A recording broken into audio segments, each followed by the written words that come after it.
I think you could still have a big market approach to doing things in a smaller community. I can't wrap my head around everything that you do. I like the adrenaline rush that directing gives you. That's a quarter of a century, everybody. The band's called Twisted Chrome. Nobody talks to you about that in journalism, do they? I don't think so. An inside look at the people in front of and behind the cameras at NTV on this episode of Inside NTV. Welcome to yet another edition of Inside NTV, where we get to learn a little bit more about the folks on camera and off camera here at NTV on your favorite local news station in central and western Nebraska. And right now, I am graced by the presence of Sara Kirkley. How are you today, Sara? Good. How are you? This is hard trying to get Sara. Not that she doesn't want to do it. It's the timing. So like my shift, true. I get in at like 11, and you're like waist deep into the noon at that point. And then you obviously have the noon, and then we need to get you home. Yeah. And I'm kind of keeping you from that right now. But it's a little, I don't want to do it because I don't really like talking about myself, and I like answering the questions and knowing what the questions are, but I didn't make you tell me because that's not how we do things. That's not it wasn't fair. That is right. You would not send them to the governor ahead of time. So exactly. That's how it works. So I thought we'd be fair. Tell us a little bit about how you got started and how you got to where you're at now. Okay, so I grew up in rural Iowa, went to the University of Iowa and studied journalism and mass communications. And then I interned at a station in Cedar Rapids, Iowa. And from there, I produced shows on the weekends.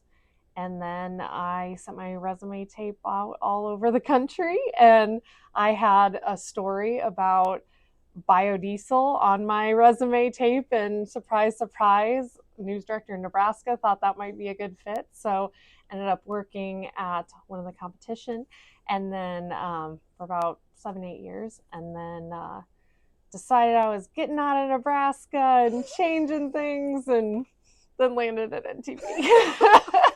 Didn't go very far down the road. No, went just a little, just made my commute a little longer. That's unfortunate, but we're glad you're here. It worked out well. Yeah. So let's back up a little.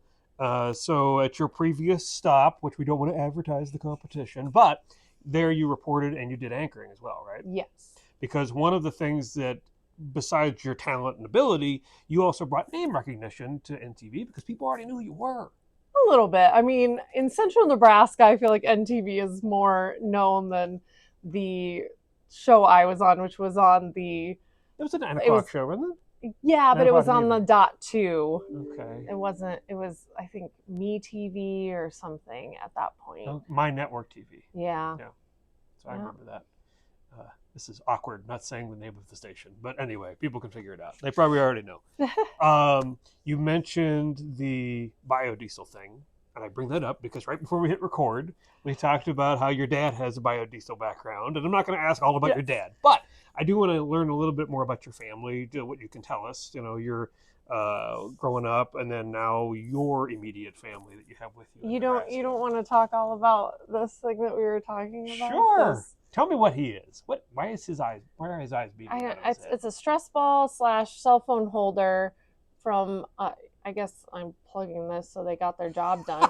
The Clean Fuels Alliance America. My dad got it at a biodiesel plant and decided we all needed, not biodiesel conference, and decided we all needed to have one. But I grew up on a hog farm, raised corn, soybeans in northwest Iowa. And my brother still farms with my dad. Nice. My sister's doing something else, actually part of a literacy program in Iowa. Oh, cool. And then my mom just retired recently from being a part-time librarian, or I guess not officially a librarian, but working at the library in town after being a preschool teacher. And then I live in Grand Island with my husband and my 2-year-old daughter, who is...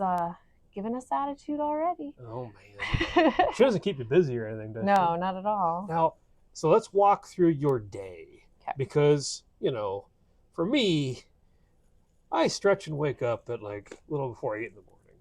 By that point, half your day's over. Mm-hmm. When do you have to get up? When do you have to be here? Like, I think for a lot of people watching this, it's probably not their body clock, so it might rattle them a little bit. Yeah, and I am not a morning person, so this is, when I started, Tim Wright told me, you're never going to get used to this shift. You're just going to get used to being tired. And I would say that's the case.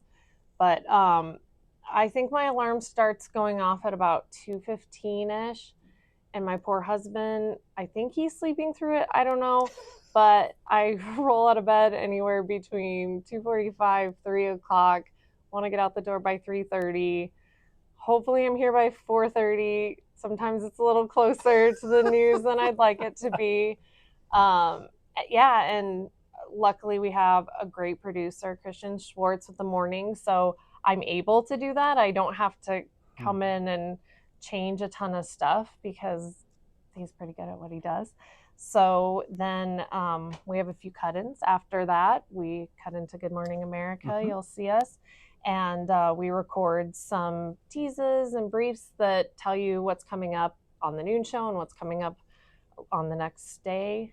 And then we focus on the noon and write that all up and get that done. And then hopefully I'm out the door within an hour of the show. Sometimes Chris used to have a later shift, comes in and says, why are you still here? What's going on? And I'd walk in after 2 and Sarah would still be here. Yeah. Sometimes I have stuff to do. There's not enough hours. As of this taping, even though it won't hit YouTube until a while after this taping, but I'm saying it just for the context of the next 2 days, you'll actually be in Grand Island a little sooner. We've got construction going on in the studio, going to have a whole new set here come July-ish. You will be doing the noon from Grand Island. You have that ability. So at least you'll be closer to home when work ends that day. That's like, what do I do with that whole hour? It's so exciting. So I'm sometimes mesmerized by the morning show and the noon setup, only because you don't always have the luxury, as I will call it, of having a handful of reporters turning content. Now, Steve will go live, or other reporters will too, if their schedule/story works its way out that way. But a lot of times you're having to fill an hour with maybe one reporter's content. People at home, it probably doesn't mean much, but from a producer standpoint, you got to fill that show. And we want to fill the show with local news as much as we possibly can. You guys are churning out crime stories or press releases or all these other things that you have to write, or Cynthia, who's producing, has to write, or Austin has to jump in and get stuff done. I mean, that's a lot of work. Yeah, it's kind of a sprint. I mean, it seems like I would say Cynthia starts at around 9 or 9:30. So we have a few hours, but it's always a sprint. It's never done until right before the noon. And if you have that thing all done, then inevitably something's going to happen. Something's going to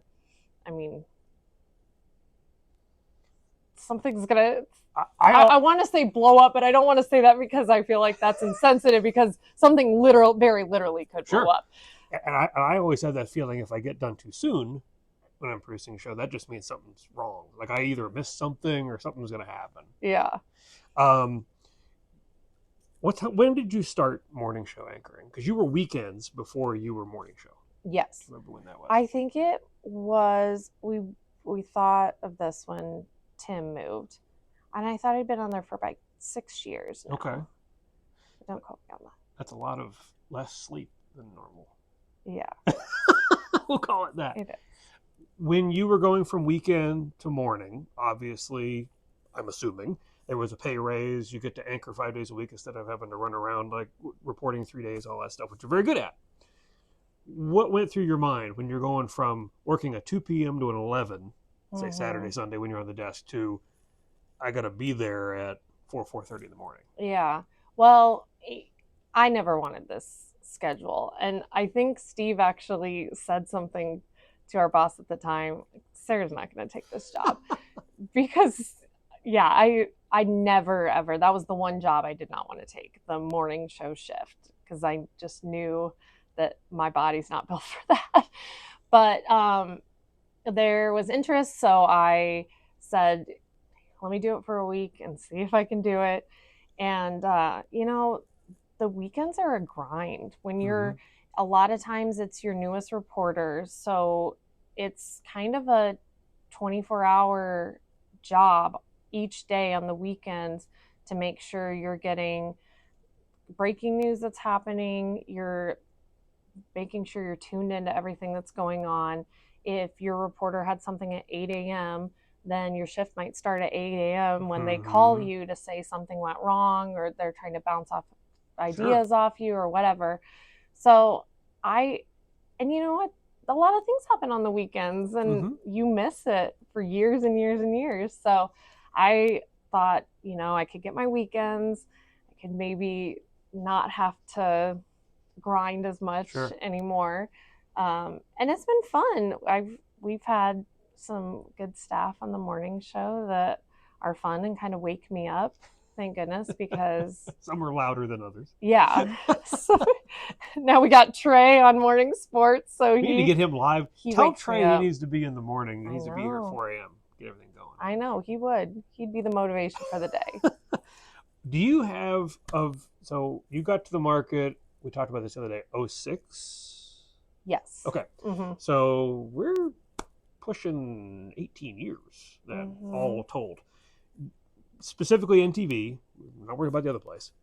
Do you have a favorite story, a show that sticks out that you anchored, a situation that you were a part of as a reporter or an anchor, or maybe multiple that come to your mind that go, that is one of the first things I think of when I think of covering news in NTV? Oh, that's such a hard question. There are a lot of things. I know we covered the Pilger tornadoes. And that was kind of interesting because the national news was there too, and you got to see kind of how they operate as opposed, and kind of reinforced me being in local news. I enjoy that a lot more than, you see them just running towards planes that they think is the governor coming in, and just, it's so nice not to have to do that, to be able to know that's not the governor's plane, and to be able to form relationships with people instead of just jumping in, jumping out, and going to the next story. So that's something that kind of sticks out. We have a prop. Oh my goodness. Of course, one of the best shows was AP First Place award-winning from 2015. There you go. So long ago. That counts. But we actually captured a building collapse on camera, and that was the first shot of our show, and it was a fire in downtown Grand Island, and kind of set the scene for the entire show. And we had former NTV reporter and former other station reporter Megan Johnson live on the scene. So that was fun because, your resources are kind of limited sometimes on the weekends because you don't have all the staff that you normally would, and pulled that off and thought those were some pretty good shows. Nice. Has there been, and I'm sure there has, we all face stuff like this, has there been stuff that you're like, oh, why does this keep happening? Or just stuff that you wish would have gone better, or I don't know, stuff that makes you want to bounce your head up against a brick wall? Oh yeah, all the time. you know how I am. I think in my entire career, some of the hardest stories I've done are soldier funerals. It's, you can debate whether or not the media should cover those. When people are dying for their country, I think there is a level of, you need to see these people. I wish there was an easier way to maybe communicate with the family. Maybe the government can help out with that, but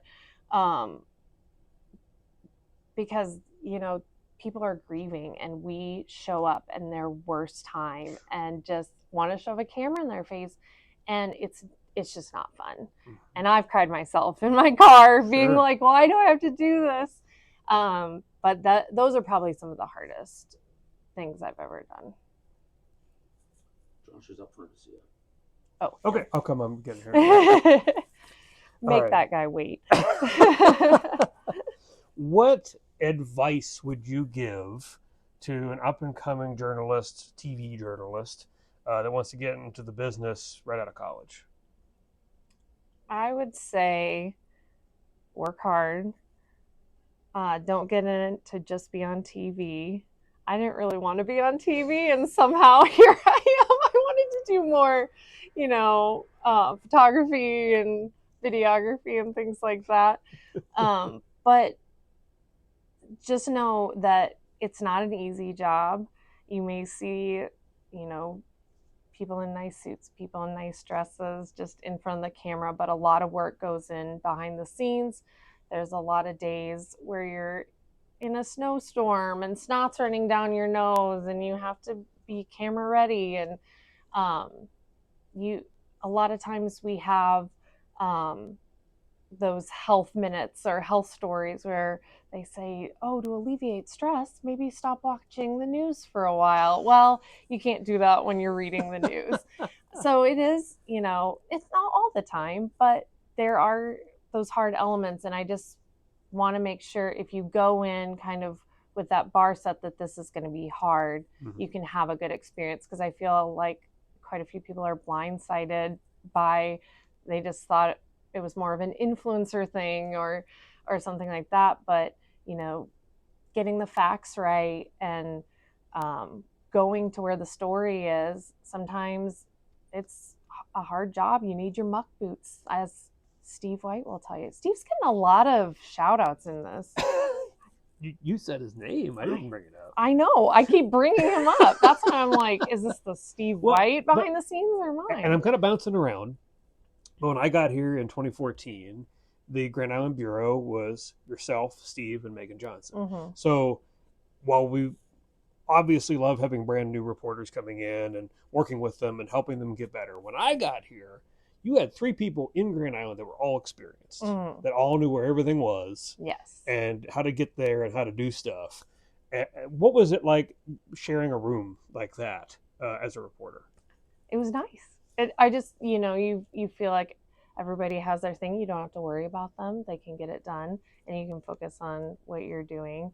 Right now, I think there's a lot of pressure to make sure our reporters know what's going on, and you not only have to sometimes teach them the industry, how to run the cameras, basic journalism. Sometimes people have come in with more knowledge than others. Sure. And then on top of that, you have to teach them, which I had to learn too, about everything Nebraska. Like this crazy unicameral system and all these things and this background knowledge that we have. And you can't forget that other people are coming from places. I came from Iowa, right next door, and even that is a steep learning curve, let alone California or New York or Florida or all the places we've had reporters. From almost every state. What would be something that the people out there don't know about you that you could share? And one of the examples, since you brought up Steve before. The deep dark secret. So Steve showed his socks. And we also talked. I don't have any socks on, sorry. We also talked about his comic book obsession and all that stuff. Is there something about Sara that people maybe don't know? Maybe we know here in the newsroom, but the people watching don't. I don't know. I'm kind of an open book. Everybody knows that I go camping quite a bit. I talk about being an Iowa fan a lot.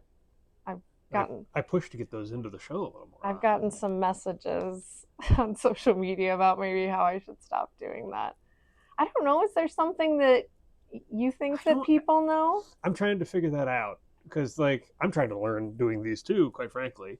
But the Iowa for sure is I'll go on and do the sports on the 9 o'clock show, and I would refer to Iowa as the Fighting Sara Kirkley. Yes, yeah. Because you are the resident Iowa Hawkeye, which I take it with pride. Which also makes it fun when we get around the Black Friday game and all that stuff. I mean, it's all good fun, but it's also just makes the game more exciting, at least for the newsroom. Yeah, and I hope people understand out there. I think a lot of people are like, if you go to Memorial Stadium, you will be a Husker fan. It just, I went to Iowa. I grew up in Iowa, and I grew up an Iowa State fan. So maybe that's there's my deep dark secret. Go.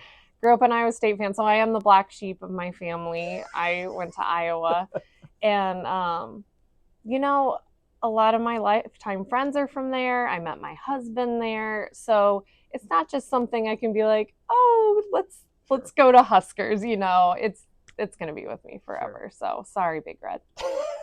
What other, you brought up the plaque there. Can you think of the other awards? I know that there's got to be more that you've earned over the years with your reporting or whatever. I think there was an education award. I did a story about basically how kids aren't learning the, change a tire and do your taxes. And I feel like that's kind of an ongoing theme. But I went into the schools that were teaching that were, I think it was Grand Island Northwest at the time, maybe York Public Schools. And then I did a really fun series about all my best stories just have animals in them. One was my Wild Nebraska series, where I just found people with exotic animals and talked about the laws. And at that time, basically, you couldn't bring certain exotic animals into Nebraska, but once you had them, there really weren't any laws against not having them. So it was just kind of interesting. I got to meet a lot of interesting creatures. Nice. And then another story I did that won an award was that there were 2 deaf dogs at the Central Nebraska Humane Society, and they were teaching them sign language. My goodness. Yeah. That's neat. So just get me around an animal and it'll be fine. We'll get ready to wrap up, but I want to know, can you tell me maybe the most famous or biggest name person that you've interviewed? For a story, for a show interview? The politicians of Nebraska, no. Chuck Hagel, former Secretary. Chuck Hagel, there you go. Secretary of Defense. No, probably a story you set up. Oh no. Describe it. Country singer. Why am I blanking on his name? Wow, I'm trying to remember this now. I can see his face. Garth Brooks. Oh, okay. How could I forget that? Was that would have been over Zoom? Yes. Okay. Yep. We did a Zoom interview, and I'm not a huge country fan, but I know who Garth Brooks is. I listen to Garth Brooks, but it was so awesome because he's just so incredibly humble. He acts that way for sure. Yeah. Just thank you for doing this. Like, he needs my publicity on this morning show. Just, he seemed very grateful, and he just seemed like a nice guy. Maybe for some people, the way he interacted with you on the Noon Show was the reason why he sold out Memorial Stadium. Yeah, I'm sure. No, I think it might have even been sold out. No, because this was still ahead of the ticket sales going out, right? It had to be. I'm sure people are already waiting to get their tickets at that point. Sara, I appreciate your time. I don't want to keep you from your child and your husband much longer, and whatever the little biodiesel guy is there.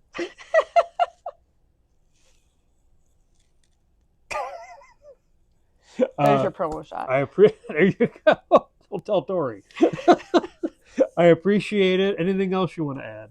I don't think so. I hope that was okay. It was great, and there's a lot more to get into in nearly 2 decades of doing this stuff. Why do you keep trying to make me feel old? Well, I'm trying to get you up there with Steve. I said quarter of a century with Steve.